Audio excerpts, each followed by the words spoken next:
헬마우스 임경빈 작가와 함께합니다. 어서 오세요. 안녕하세요. 예, 오늘은 쌍방울 임원 폭로 이게 네. 오늘 하루 종일 화제가 됐는데요. 그렇습니다. 예. 이게 이제 결국 그 제1야당 대표 이재명 대표의 재판과 직간접적으로 연관이 있기 때문에 예. 뉴스타파가 보도한 내용이 오늘 하루 종일 좀 화제가 된 건데요.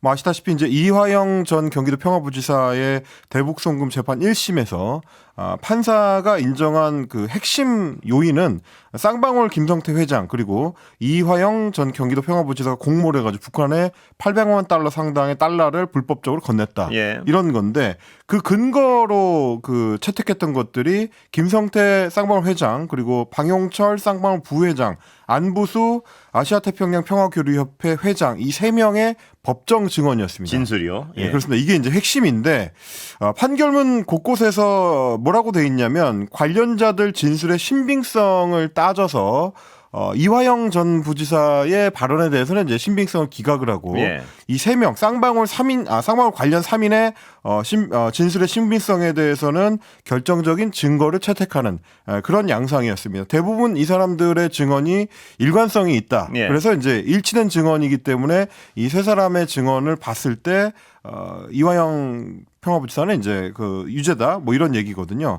하지만 그러니까 뉴스타파가 이제 보도한 내용들을 종합적으로 보면 예. 이 대북송금 사건 관련해 가지고 김성태 회장이 자신의 회사의 주가를 띄우기 위해서 북한 측의 인사와 직접적으로 이 사건을 모의를 했고 예.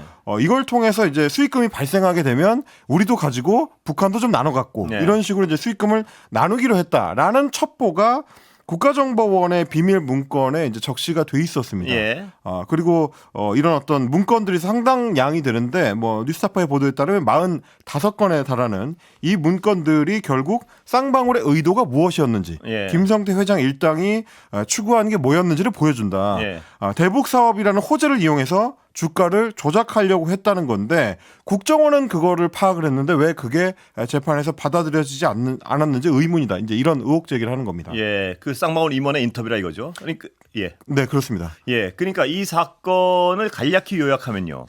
이재명 대표의 정치적 이익을 위해서 쌍방울과 손잡고 쌍방울이 대신 북한에 돈을 줬다. 이게 검찰의 주장이고. 네. 이재명 대표는 나는 아무 상관이 없다. 네. 쌍방울이 자기들 주가 조작하기 위해서 북한과 돈을 주고 사업을 추구한 것이다. 이거 아니겠습니까? 그렇습니다. 근데 검찰과 이화영 부지사의 재판부가 손을 들어준 것은 이들의 진술이 일관되다. 이거 아니겠습니까? 그렇습니다. 이 세 명의 진술이 일관되다라는 건데 예. 좀 전에 말씀드렸던 것처럼 이제 국정원 같은 경우는 블랙요원 김모 씨가 이들하고 이제 관련된 내용들을 이제 종합적으로 수집한 그 문건이 있습니다.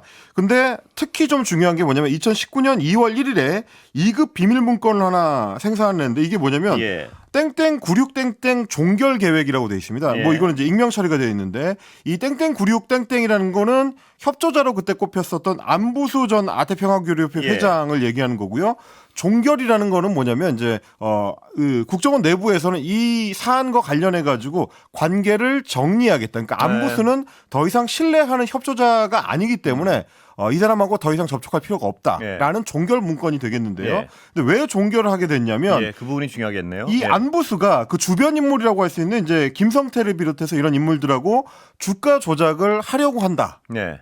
그리고 이게 자칫하면 국정원이 일개 회사의 주가 조작 사건에 휘말릴 수 연루됐거나 있다. 예. 관련이 있다라는 의혹이 터져서 문제가 될 수 있기 때문에 이거는 빠르게 좀 손절을 해야 된다라는 판단을 이 문건을 통해서 이제 했다는 거고요. 그래서 2020년 1월 31일자 국정원 보고서에 보면 쌍방울의 주가 조작이 실제로 실행된 정황도 담겨 있다라는 예. 겁니다. 그러니까 국정원에서는 안부수나 김성태 등등이 쌍방울의 주가를 띄우기 위한 주가 조작을 북한과 공모를 했고 그리고 실행을 했다라는 것도 적시가 되어 있었다라는 얘기가 되겠습니다. 그런데요. 이 상식적으로 이해할 수 없는 부분은요. 재판부는 왜 네. 이 국정원이라는 우리 국가 공공기관이 작성한 비밀 문서나 여러 가지 공식 문서를 전혀 부인하고 김성태 회장 등등의 진술에만 어떤 신뢰성을 둔 건가요? 그러니까 판결문에서는 예. 뭐 종합적으로 판단을 하고 있긴 합니다만은 뭐 1차적으로는 각각 다른 3명의 인물의 증언이 일치하고 예. 그리고 그 3명이 검찰에서부터 진술을 일관되게 해왔다라는 점을 가장 높게 봤고요. 그리고 이제 쌍방울이라는 이제 큰 기업을 운영하고 있는 이 사람들이 이제 건실한 기업자이기 때문에 그렇게 이제 이재명 경기도지사나 이화영 전 평화부지사를 위해서 거짓말을 할 이유가 없다라는 판단들이 이제 깔려 있습니다. 예. 그러다 보니까 재판부의 판단에 따르면 이 3인방의 진술이나 판사의 의견을 전제로 해서 이 국정원 문건의 상당수를 믿기 어렵다라고 이제 판정을 했고요. 그래서 대부분 증거 채택을 하지 않았습니다. 그러니까 국정원 문건은 믿기 어렵고 이들 진술이 더 훨씬 신뢰성이 있다 이 판단 아니겠습니까? 그렇습니다. 뭐 예. 판결문을 보자면 그런 것이죠. 그렇다면 김성태 회장이라는 사람이 이게 공식적으로 인정된 건가요? 조폭 출신이라는 설이 있지 않았습니까? 이재명 대표가 이제 주장하는 오늘도 건가요? 그렇게 주장을 하고 있습니다. 주장인가요? 아직까지 그건? 뭐 예. 그 부분에 대해서는 뭐 직간접적인 정황들은 있는 것 같은데요. 예. 뭐 저희가 이제 방송에서 직접적으로 이제 확정해서 말하기는 조금 조심스러워서. 어쨌든 김성태 회장이라는 사람의 어떤 이 신뢰성. 근데 지금 이 검찰 수사 과정에서 진술 조작 이런 어떤 주장도 나오고 있는 상황 아니에요? 그렇습니다. 예. 뭐 진술 조작과 관련한 거는 이 부분입니다. 특히 이제 3명 중에서 쌍방울 기업에 직접 몸을 담고 있지 않았던 인물이 이제 안부수 회장인데 이 인물과 관련해 가지고 뉴스타파가 얼마 전에 했었던 보도가 뭐냐면 쌍방울의 고위 임원 A 씨가 그룹 윗선의 지시를 받고 회사 돈으로 서울 송파구 거여동에 있는 오피스텔을 하나 얻어줬는데 예. 그 얻어준 당사자가 누구냐 상대가 누구냐면 안부수 씨의 딸이다. 네. 그래서 일종의 이제 그 금전적인 이득을 안부수 씨한테 안겨주고 그 이후에 안부수 씨가 김성태 일당과 사실상 말을 맞춘 것처럼 예. 진술이 일치하기 시작한다. 말이 바뀌었다라는 예. 얘기입니다. 그리고 이제 그 소위 말하는 진술 세미나, 그러니까 예. 말을 맞추기 위해서 검찰에서 일종의 이제 그 예행 연습처럼 예. 사람들을 모아놓고 진술을 사실상 이제 연습시켰다 이거죠, 그러니까. 예. 연습시켰다라는 것도 이제 쌍방울의 고위 임원이었던 이제 A 씨가 또 진술을 하고 있기 때문에 예. 뉴스타파 측에서는 이렇게 핵심 3인방 중에 한 명의 진술의 신빙성을 믿기가 좀 쉽지 않은. 그런 정황이 지금 나왔고 예. 그리고 이제 기존의 쌍방울 김성태 회장이나 이제 다른 사람들의 증언 같은 경우도 국정원 문건을 보면 자신들의 이제 주가 조작을 가리기 위해서 예. 이화영 전 평화부지사나 이재명 대표를 이제 동원하고 있는 거 아니냐. 예. 그래서 이제 그런 어떤 대북 송금의 어떤 실제 목적을 가리려고 증언한 거 아니냐. 뭐 이런 의혹 제기가 가능하다라는 보도가 되겠습니다. 예. 근데 오늘 이재명 대표 발언을 보면요. 다른 재판부는 이것이 주가 조작 사건임을 명확했다. 이렇게 주장을 했는데 그것도 맞습니까? 그건 이제 예. 안부수 씨 재판과 관련된 내용입니다. 예. 안부수 씨 재판에서는 주가 조작을 했다라는 점을 인정을 했는데, 그러니까 사실상 이제 같은 사안을 두고 그 800만 불이라는 돈을 어디에 썼느냐? 예. 북한에 돈을 건네고 그거를 쌍방울 주가를 부양하는데 주가 조작을 하는데 이제 활용을 했다라고 재판부가 판단을 했는데 같은 재판부 같은 지법의 사법부. 다른 재판부에서는 그 똑같은 800만 불이라는 돈을 결국 이재명의 정치적 이득을 위해서 북한에 북한의 뇌물을 돈을, 줬다 이거죠. 그러니까 제3자 뇌물을 예. 준 것이다. 뭐 이런 식으로 이제 판단했다는 겁니다. 돈은 같은데 왜 각각의 재판부가 다른 판단을 하느냐? 예. 이거는 사실상 이번 재판부에서 이제 판단한 게 잘못된 거 아니냐라는 예. 게 지금 이제 이재명 대표의 주장이고요. 그래서 이재명 대표 같은 경우는 이 사건은 그 자체로 희대의 조작 사건이다. 예. 결국은 진실이 밝혀질 것이다. 이렇게 이제 오늘 주장을 했습니다. 그러면서 한 얘기가 조금 전에 이제 앵커께서 짚어주셨던 네. 그 대목입니다. 국정원 기밀 보고서가 맞겠느냐, 아니면 조폭 출신으로 불법 대부업을 운영하다가 그걸 처벌받고 주가 조작을 하다가 또 처벌받은 부도덕한 사업가의 말이 맞겠느냐라고 예. 이야기를 하면서 언론에서 이 부분을 좀 명확하게 보도를 해달라. 이렇게 또 불법 얘기를. 대부업을 했다 처벌받은 건 팩트 같군요. 보니까. 그렇습니다. 예. 그거는 이제 뭐 재판받은 이력이 있으니까요. 예.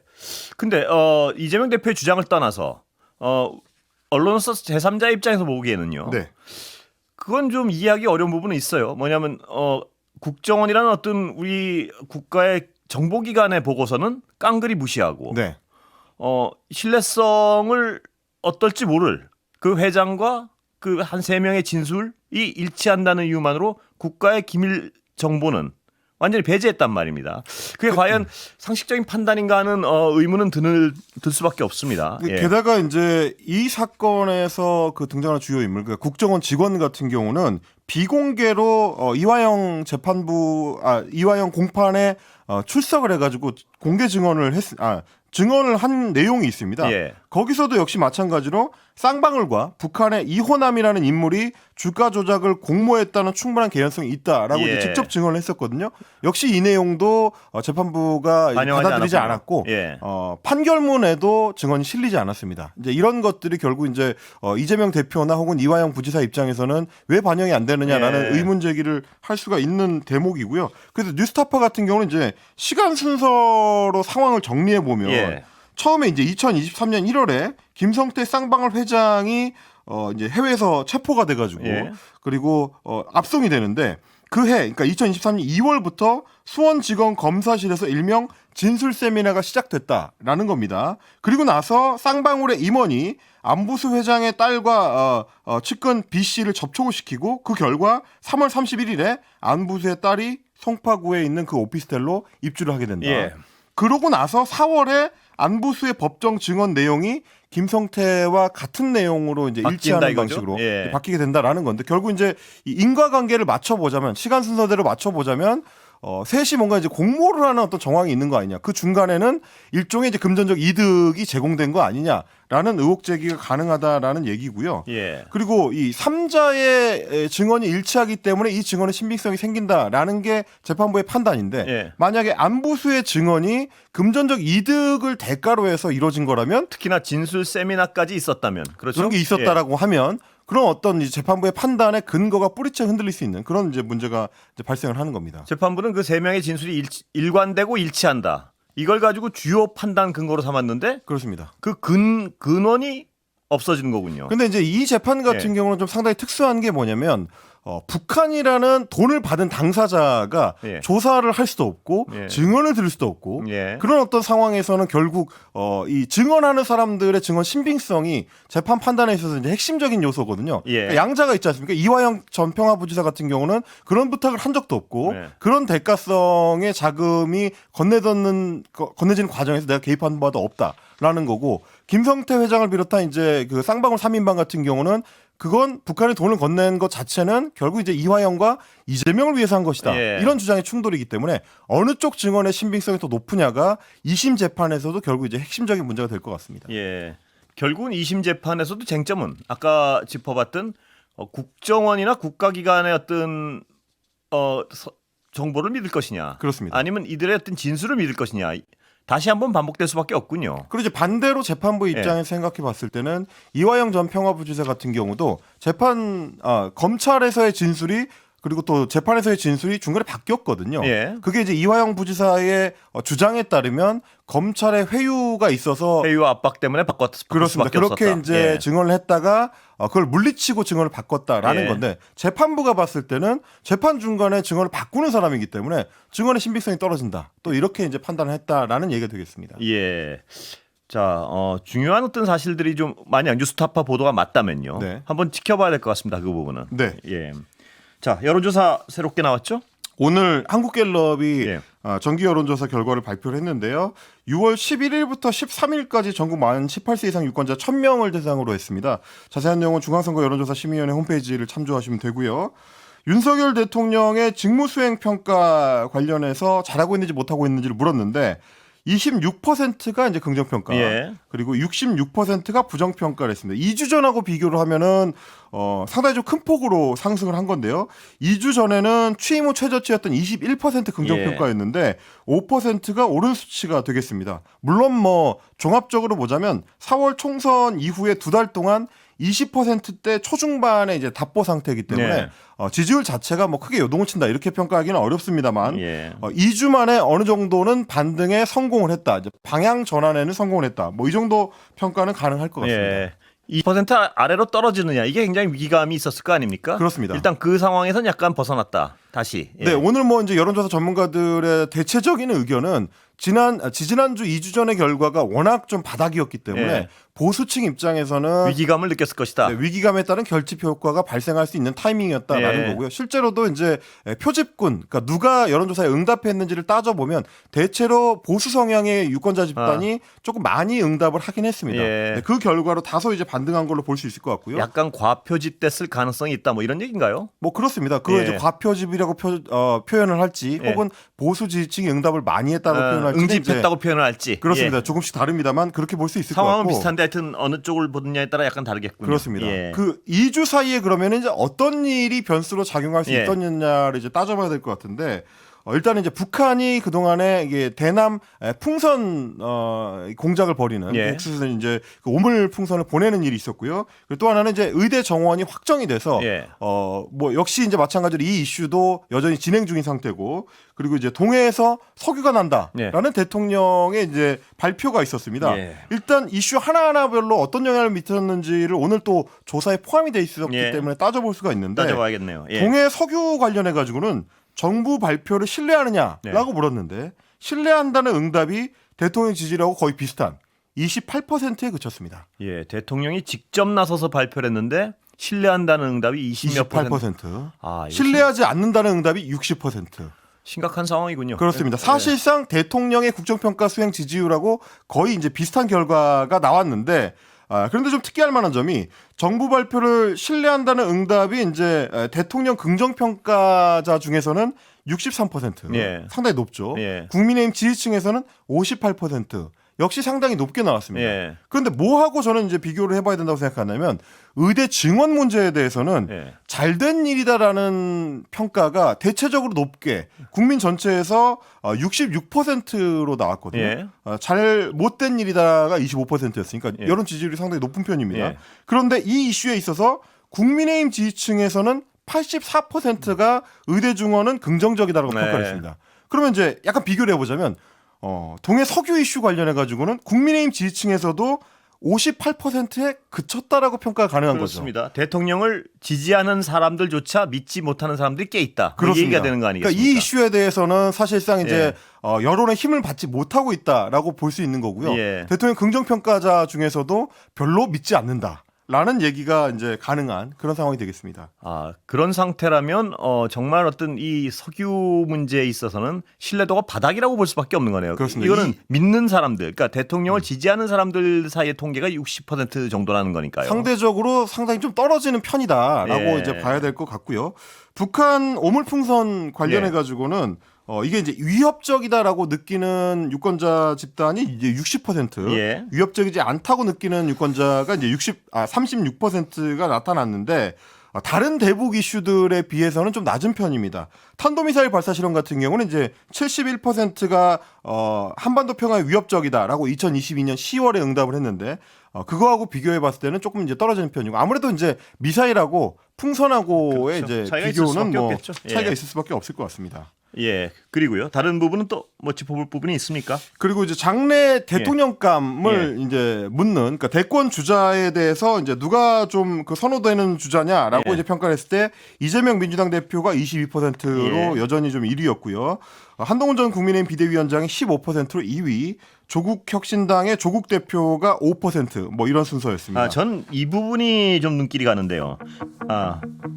네. 광고 듣고 다시 잠깐 짚다가 다른 얘기 좀 하죠. 예. 네. 광고 듣고 오겠습니다. 자, 여론조사 얘기 잠깐만 더 하면요. 네. 저는 눈길을 끄는 게 민간단체 대북전단 살포에 대해서 정부가 막아야 한다가 60%입니다. 그렇습니다. 예, 이게 정부가 막을 수 있는 행정적으로 얼마든지 막을 수 있다는 거 아닙니까? 근데 네. 이걸 안 막고 나누면서 물론 북한의 어떤 오물폭탄 이게 정당한 일도 아니고 뭐 비난받아 마땅하죠. 그러나 우리가 할 수 있는 일을 하고 긴장 완화의 어떤 시작을 해야 될 거 아닙니까? 어디선가. 예. 오늘 여론조사 결과가 지금 이제 앵커께서 말씀하신 그것들을 거의 대부분 반영하는 것 같습니다. 예. 말씀하신 대로 이제 북한의 오물풍선이 위협적이다라고 생각하는 시민들이 좀 상당히 많았고요. 예. 그리고 이게 이제 그 대북 확성기 방송을 제기한 예. 거에 대해서 다시 이제 시작한 거에 대해서도 유권자의 과반수 이상 55%가 이제 잘한 일이다라고 예. 평가를 하긴 했습니다. 그러니까 오물풍선은 북한이 잘못하고 있는 것이고 우리가 거기에 대해서 대응하는 거는 잘하는 일인데 그럼에도 불구하고 민간단체 대북전단 살포에 대해서는 정부가 막아야 된다는 의견이 또 역시 마찬가지 60%였기 때문에 이제 무리한 남북 갈등을 굳이 만들 필요가 있느냐라는 판단을 대부분의 시민들이 하고 있다는 얘기가 되겠습니다. 임 작가 지금 얘기했지만 굳이입니다. 굳이. 그러니까 그렇습니다. 굳이 왜 누구에게도 도움이 안 되는 이런 행위를 방조할까? 이 부분이 이해가 안 되는 거겠죠, 국민들은. 예. 그러니까 이제 민간 단체 입장에서 그거를 이제 표현의 자유라고 이제 이야기를 하고 있습니다만 결국 이제 그 표현의 자유라는 것이 목적이 무엇이냐? 그리고 이제 목적하는 바를 달성할 수 있을 만큼의 효과적인 수단을 동원하고 있느냐라는 부분이거든요. 근데 바람의 방향이라든지 이런 거를 종합적으로 판단해봤을 때 그동안에도 대북 전단이 실제로 북한 주민들한테 얼마만큼 전달되고 있는지, 그리고 전달된다고 하더라도 그게 실제로 북한 주민들의 마음을 흔들어서 체제를 움직일 수 있을 정도의 어떤 효과가 있는 것인지. 그리고 사실 이제 전문가들이 지적하는 건 뭐냐면 만약에 그래서 뭔가 북한 내에 문제가 생긴다면 그거를 우리는 현재 상황에서 감당할 준비가 되어 있는지까지도 이제 종합적으로 봐야 된다. 그런 차원에서 아마 시민들도 대북 전단 살포에 대해서는 정부가 막아야 된다고 60% 이상의 시민들이 생각하는 거 아닌가 싶습니다. 이게 단순한 표현의 자유라고 할 수가 없는 것이 이 행위로 인해서 조성되는 긴장감으로 국민들이 피해를 입잖아요. 그렇습니다. 지금은 이제 그 오물풍선을 통해서 많은 국민들이 피해를 보고 있는 거고요. 벌써 피해가 일어나고 있고요. 직접적으로는 이제 적경 지역의 시민들 같은 경우, 주민들 같은 경우는 당장의 어떤 두려움이나 공포에도 시달리고 있는 거기 때문에 그렇습니다.